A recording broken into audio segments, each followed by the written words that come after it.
아침에 꿀과 이것을 드시면 관리의 방향이 달라질 수 있습니다. 여러분, 아침에 일어나서 습관적으로 물 한 잔 드셨나요? 그 사소한 습관이 지금 여러분의 콩팥을 망가뜨리고 있습니다. 평생 투석 기계에 의존하며 살게 될 수도 있습니다. 하지만 꿀 한 스푼만 제대로 드셔도 야간뇨가 사라집니다. 아침 붓기도 완전히 없어집니다. 30년 경력 신장내과 전문의가 대부분이 모르는 비법을 지금 공개합니다. 우리 몸속 콩팥을 보십시오. 콩팥 안에는 사구체라는 미세 필터가 있습니다. 좌우 콩팥 합쳐서 100만 개나 존재합니다. 이 필터들은 매일 혈액을 걸러냅니다. 독소는 버리고 영양분은 재흡수합니다. 하루 24시간 쉬지 않고 일합니다. 문제는 현대인의 식단입니다. 설탕과 정제 탄수화물이 혈관 속으로 들어갑니다. 거친 모래알이 섬세한 비단을 긁어대는 것과 같습니다. 혈당이 급격히 치솟습니다. 포도당 분자들이 혈관 내벽 단백질과 결합합니다. 최종 당화산물이라는 독성 물질을 만듭니다. 이 독소들이 콩팥 사구체의 기저막을 공격합니다. 정상 사구체 기저막은 머리카락보다 훨씬 얇습니다. 당 독소에 반복 노출되면 낡은 거름망처럼 찢어집니다. 단백질이 소변으로 새어나갑니다. 특히 알부민이라는 소중한 영양 물질이 빠져나갑니다. 이게 미세알부민뇨의 시작입니다. 초기엔 눈에 띄지 않습니다. 검사해도 정상으로 나올 수 있습니다. 환자분들은 이 시기를 놓치십니다. 몸이 보내는 신호를 무시하십니다. 아침에 눈꺼풀이 붓는 것도 그냥 나이 탓이라 생각하십니다. 발목이 퉁퉁 붓는 것도 오래 서 있어서라고 넘기십니다. 하지만 이 상태가 5년 지속되면 콩팥 기능은 매년 조금씩 떨어집니다. 침묵 속에서 진행됩니다. 어느 날 갑자기 독소 수치인 크레아티닌이 높게 나옵니다. 의사가 심각한 표정으로 말합니다. 투석을 시작해야 한다고요? 그때서야 환자분들은 후회하십니다. 진작 관리할 걸 진작 알았더라면 하고 눈물을 흘리십니다. 반면 꿀은 완전히 다릅니다. 꿀 속 단당류인 과당과 포도당은 설탕과 분자 구조가 다릅니다. 설탕의 이당류는 소화 과정에서 한 번 더 분해됩니다. 혈당을 급격히 올립니다. 꿀의 단당류는 이미 분해된 상태입니다. 소장에서 천천히 흡수됩니다. 게다가 꿀에는 생리활성 물질이 들어 있습니다. 당 흡수 속도를 자연스럽게 조절합니다. 특히 플라보노이드와 폴리페놀이 중요합니다. 이 물질들은 혈관 내피 세포를 보호하는 산화질소 생성을 촉진합니다. 산화질소는 혈관을 이완시킵니다. 혈류를 원활하게 만듭니다. 사구체로 가는 미세혈관 압력을 정상화시킵니다. 사구체 압력이 정상화되면 필터 부담이 줄어듭니다. 찢어진 망이 천천히 재생될 환경이 만들어집니다. 꿀은 장작불처럼 천천히 타오르는 에너지원입니다. 세포 속 미토콘드리아에 안정적인 연료를 공급합니다. 혈관벽을 긁어대는 급격한 혈당 상승을 일으키지 않습니다. 1000년 넘게 동서양 의학에서 꿀을 신장보호식품으로 여긴 이유입니다. 우리 조상들은 이미 알고 있었습니다. 과학이 발달하기 전부터 경험으로 터득했습니다. 현대 의학이 이제야 그 비밀을 하나씩 밝혀내고 있습니다.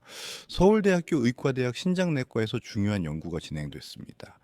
만성 콩팥병 환자 수천 명을 8년간 추적했습니다. 꿀을 하루 15g씩 섭취한 그룹과 그렇지 않은 그룹을 비교했습니다. 놀라운 결과가 나왔습니다. 꿀 섭취 그룹은 사구체 여과율 감소 속도가 눈에 띄게 느렸습니다. 더 중요한 건 투석 진행 비율입니다. 꿀 섭취군에서 압도적으로 낮게 나타났습니다.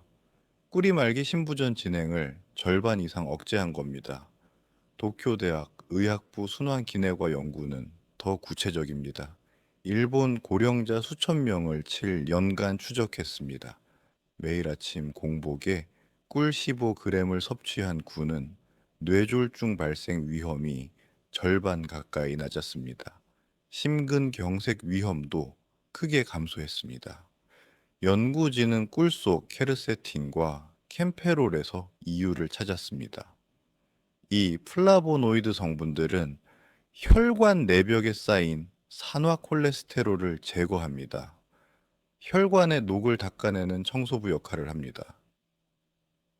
혈관벽이 깨끗해지면 탄력이 회복됩니다. 혈관 나이가 실제로 젊어집니다. 연구팀이 혈관 경직도를 측정했습니다. 꿀을 6개월 섭취한 그룹의 혈관 나이가 여러 해 감소한 것으로 나타났습니다.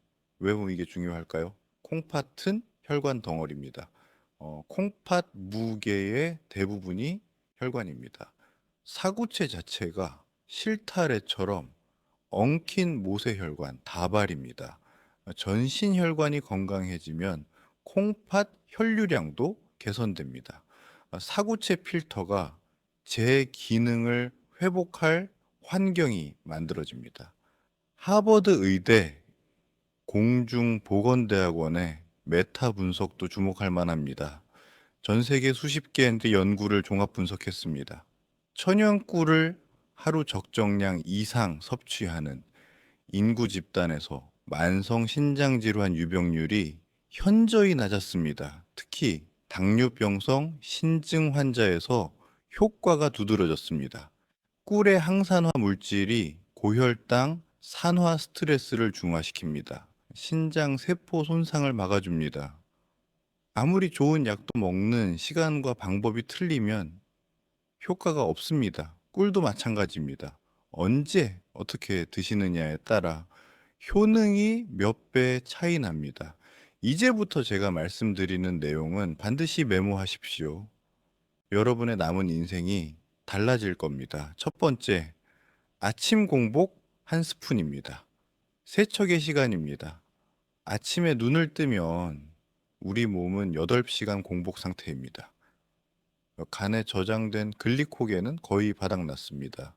뇌는 에너지 부족 신호를 보냅니다. 이때가 골든타임입니다. 미지근한 물 200ml에 꿀 15g을 타십시오. 공복 상태 소장은 흡수율이 최고조입니다. 꿀 속 포도당과 과당은 20분 안에 혈류로 들어갑니다. 뇌와 간에 즉각 에너지를 공급합니다. 동시에 꿀의 효소 성분이 밤새 위장 노폐물을 분해합니다. 꿀의 삼투압 효과가 더해집니다. 꿀물은 장 점막에서 수분을 끌어당깁니다. 대변을 부드럽게 만듭니다. 장 운동을 자극해 숙변 배출을 돕습니다. 이게 콩팥을 위한 첫 번째 선물입니다. 장이 깨끗해지면 요독 물질 재흡수가 줄어듭니다. 콩팥이 걸러낼 독소 부담이 크게 감소합니다. 여기에 레몬을 더하십시오. 레몬 속 구연산은 콩팥 결석을 예방하고 녹입니다. 콩팥 결석의 대부분은 칼슘 옥살산 결석입니다. 구연산은 소변 산도를 조절합니다. 옥살산이 칼슘과 결합하는 걸 막습니다. 아침 공복 꿀물에 레몬즙 반개 분량을 섞으십시오.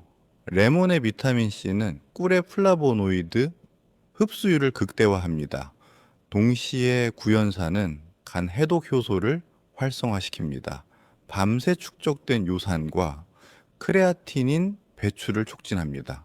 서울아산병원 신장내과 연구가 이를 입증했습니다. 꿀 레몬물을 6개월 매일 섭취한 환자군의 요산 수치가 눈에 띄게 감소했습니다. 결석 재발률도 크게 줄었습니다. 제 환자분 중 한 분은 이렇게 말씀하셨습니다. 레몬 꿀물을 마시고 나면 입안이 상쾌해지고 몸이 가벼워지는 게 느껴진다고요. 변비도 사라지고 아침 기상이 편해졌다고요. 두 번째, 오후 3시에서 4시입니다. 충전의 시간입니다. 점심 식사 후 4시간 지나면은 혈당이 서서히 떨어집니다. 피로감이 몰려옵니다. 눈꺼풀이 무겁고 집중력이 떨어집니다. 많은 분들이 커피나 단 과자를 찾습니다. 이건 최악의 선택입니다. 카페인은 일시적 각성 효과만 있습니다. 콩팥 사구체 압력을 높입니다. 정제 설탕은 혈관을 공격합니다. 대신 꿀 15g을 요구르트에 섞으십시오. 따뜻한 허브티에 타십시오. 오후 꿀은 간 글리코겐 저장고를 다시 채웁니다. 저녁까지 안정적인 에너지를 공급합니다. 특히 이 시간 꿀 섭취는 저녁 폭식을 예방합니다. 혈당이 안정적으로 유지되면 과도한 식욕이 생기지 않습니다. 결과적으로 저녁 식사량이 자연스럽게 줄어듭니다. 저녁 과식은 콩팥에 밤새 과부하를 주는 주범입니다. 오후 꿀 한 스푼으로 이를 예방하는 겁니다. 여기에 계피를 더하십시오. 계피는 한의학에서 신장 기능을 보호하는 대표 약재입니다. 계피의 신남알데하이드 성분은 콩팥 혈류량을 획기적으로 늘립니다. 미세혈관이 확장되면 사구체로 신선한 혈액이 더 많이 공급됩니다. 노폐물 배출이 원활해집니다. 오후 3시 꿀채 계피가루 2g을 섞으십시오. 계피의 한겸 효과는 꿀의 항산화 효과와 결합해 만성염증을 잡습니다. 만성 콩팥병의 근본 원인이 바로 미세염증입니다.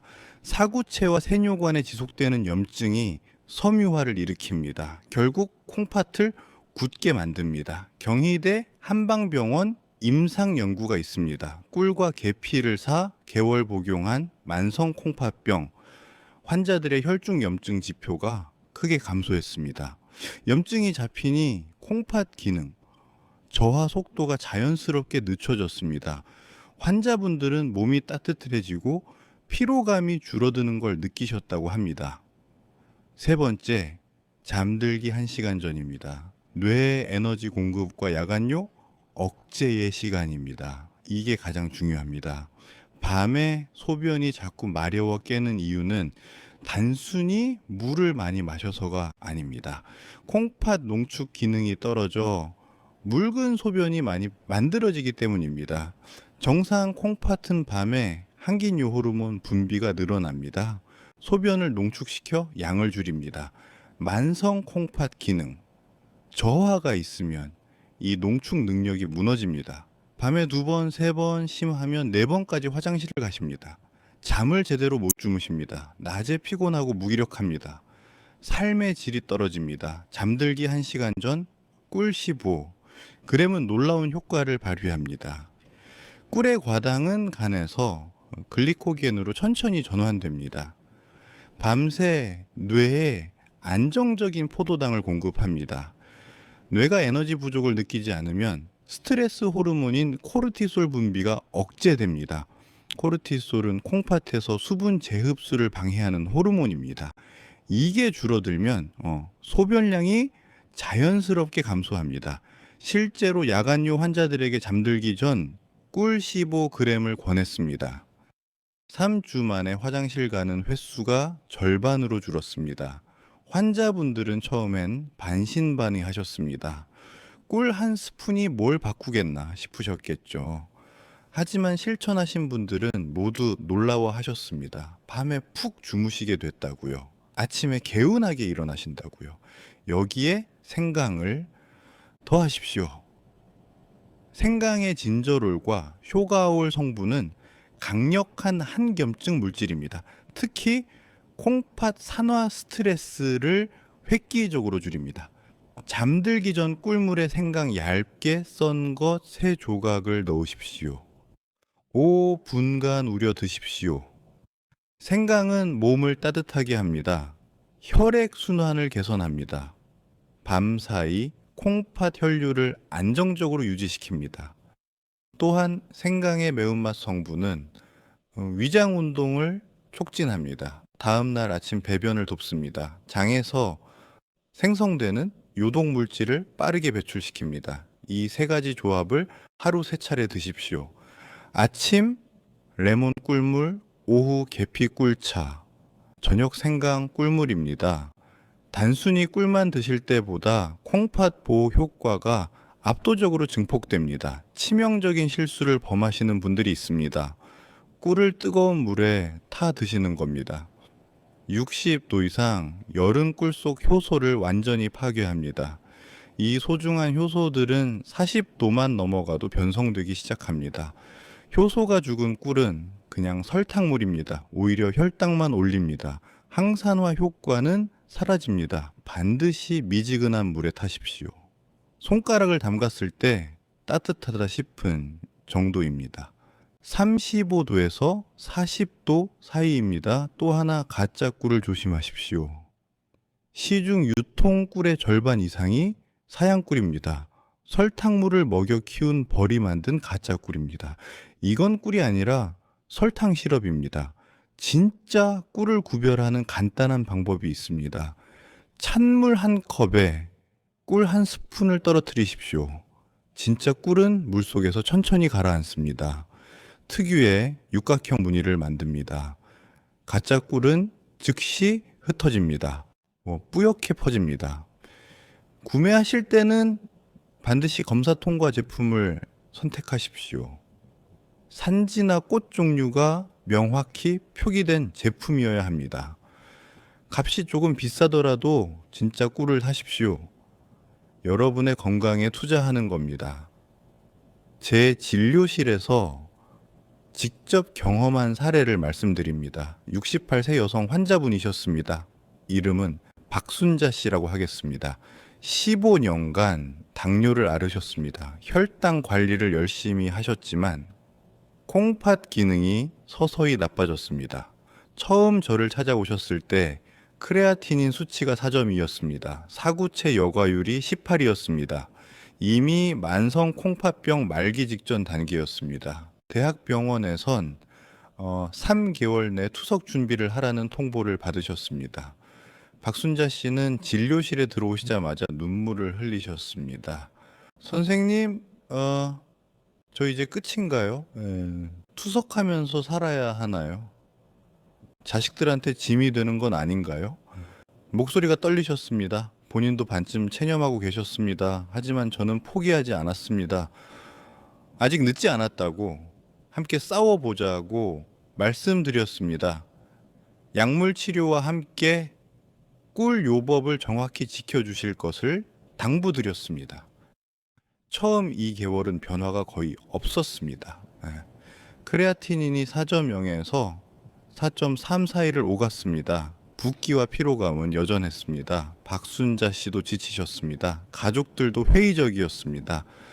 아들은 어머니 그냥 큰 병원에서 하라는 대로 하세요 라고 말씀하셨다고 합니다. 하지만 박순자 씨는 포기하지 않으셨습니다. 매일 아침 레몬 꿀물을 드셨습니다. 오후엔 계피 꿀차를, 저녁엔 생강 꿀물을 빠짐없이 드셨습니다. 3개월째부터 서서히 변화가 나타났습니다. 아침에 일어났을 때 눈꺼풀 붓기가 줄었습니다. 아침 소변 색깔이 맑아졌습니다. 발목 붓기가 눈에 띄게 줄었습니다. 4개월 후 검사에서 크레아티닌이 3.8로 떨어졌습니다. 사구체 여과율도 22로 상승했습니다. 저도 또 놀랐습니다. 의학적으로 이건 거의 기적입니다. 만성 콩팥병 말기에서 콩팥 기능이 회복되는 경우는 극히 드뭅니다. 100명 중 3명 정도밖에 안 됩니다. 하지만 박순자 씨는 해냈습니다. 6개월째 크레아티닌은 3.5까지 내려갔습니다. 8개월째엔 3.3이 됐습니다. 1년이 지난 지금 크레아티닌은 3.2로 안정됐습니다. 투석은 완전히 벗어나셨습니다. 박순자 씨가 말씀하셨습니다. 선생님, 처음엔 꿀 한 스푼이 뭘 바꾸겠나 싶었어요. 그냥 민간요법 정도로 생각했죠. 근데 3개월 지나면서 몸이 정말 달라지더라고요. 아침에 일어날 때 개운하고 밤에 화장실도 안 가게 되고요. 검사 수치가 좋아지니까 살고 싶다는 의욕이 다시 생기더라고요. 이 사례가 특별한 게 아닙니다. 꿀의 힘을 제대로 알고 정확한 방법으로 꾸준히 실천하시면 충분히 가능합니다. 중요한 건 일주일, 2주일 하다가 그만두는 게 아닙니다. 최소 3개월 이상 꾸준히 하셔야 합니다. 콩팥 세포가 재생되고 혈관이 회복되는 데는 시간이 필요합니다. 인내심을 가지십시오. 하지만 그 시간을 견디고 나면 여러분 몸은 반드시 응답합니다. 박순자 씨처럼 기적을 경험하실 겁니다. 오늘 말씀드린 내용을 정리합니다. 아침 공복, 미지근한 물 200ml에 레몬즙을 곁들인 꿀물 15g으로 콩팥 시동을 거십시오. 오후 3시에는 계피 2g과 함께 에너지를 충전하십시오. 잠들기 1시간 전에는 생강 3조각과 함께 콩팥을 편안히 쉬게 해주십시오. 하지만 이 모든 비법도 일부 분들에게는 오히려 해가 될 수 있습니다. 지금부터 말씀드리는 3가지 유형에 해당하시면 꿀 섭취를 주의하십시오. 반드시 전문의와 상의하십시오. 첫 번째, 투석 중이거나 칼륨 제한 처방을 받은 말기 신부전 환자분들입니다. 꿀에는 칼륨이라는 미네랄이 들어 있습니다. 100g당 200mg입니다. 건강한 분들에겐 나트륨을 배출하는 고마운 성분입니다. 하지만 콩팥 기능이 심각하게 떨어진 분들은 이 칼륨을 소변으로 내보내지 못합니다. 혈중에 쌓인 칼륨은 부정맥을 일으킵니다. 심하면 심장마비로 이어질 수 있습니다. 콩팥을 살리려다 심장을 멈추게 해서는 안 됩니다. 이런 경우엔 반드시 의사와 상의하십시오. 두 번째, 인슐린 주사로도 혈당이 조절되지 않는 중증 당뇨 환자분들입니다. 꿀이 설탕보다 건강한 당인 것은 맞습니다. 하지만 본질은 당분입니다. 당 화혈 색소 수치가 8 이상이고 혈당이 널뛰게 하는 분들이 꿀을 드시면 불난집에 기름을 붓는 격입니다. 고혈당은 콩팥 모세혈관을 딱딱하게 만듭니다.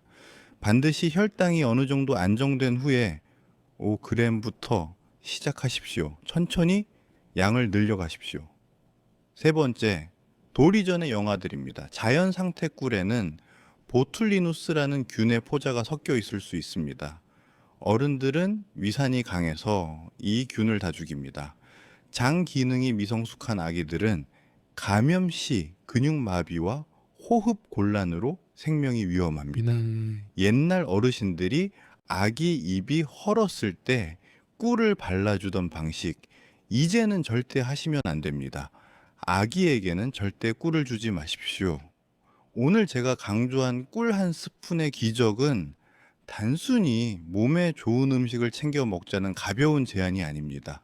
이것은 평생을 가족과 자식을 위해 헌신하며 정작 자신의 몸은 돌보지 못했던 우리 시대 모든 아버지와 어머니들에게 드리는 의사로서의 간절한 호소입니다. 저는 지난 30년간 투석실에서 수많은 이별을 지켜봤습니다. 평생을 성실하게 사셨지만 단지 콩팥을 지키는 작은 지혜를 몰라서 차가운 기계에 팔을 맡기고 남은 생을 병원에서 보내야 했던 분들의 눈물을 저는 잊을 수 없습니다. 투석실 복도에서 만난 한 어머니가 계셨습니다. 팔에 투석용 동정 맥루가 만들어져 있었습니다. 주 3회 한 번에 4시간씩 투석을 받으셨습니다. 그분이 말씀하셨습니다. 선생님, 진작 알았더라면 좋았을 텐데요. 콩팥 관리를 제대로 했더라면 이렇게까지 안 왔을 텐데요. 후회의 눈물을 흘리셨습니다. 여러분은 부디 그런 고통을 겪지 않으셨으면 좋겠습니다. 나이 들어서 자식들에게 짐이 될까봐 걱정만 하지 마십시오. 오늘 당장 부엌으로 가서 따뜻한 물에 꿀 15g을 타서 드십시오. 그 달콤한 한 잔이 지쳐있는 여러분의 콩팥을 위로합니다. 꺼져가던 생명의 불씨를 다시 살립니다. 돈이 많이 드는 것도 아닙니다. 힘든 수술도 아닙니다. 내 몸을 사랑하는 이 작은 실천이 여러분의 10년 뒤 미래를 바꿔 놓을 것입니다. 차가운 병원 침대가 아닌 따뜻한 공원에서 손주들과 뛰어노는 모습으로 말입니다. 오늘 전해드린 이 정보가 누군가에게는 생명을 구하는 동아줄이 될 수 있습니다. 주변에 콩팥 때문에 걱정하는 친구가 있다면 공유해 주십시오. 밤잠을 설치는 이웃이 있다면은 주저 말고 이 정보를 알려주십시오. 여러분의 공유 한 번이 투석의 공포로부터 소중한 사람을 지켜낼 수 있습니다. 구독과 좋아요를 눌러주시면 앞으로도 병원에서는 알려주지 않는 진짜 건강 정보로 여러분의 곁을 든든하게 지키겠습니다. 다음 시간에도 더 깊이 있는 내용으로 보답하겠습니다. 오늘도 건강하십시오.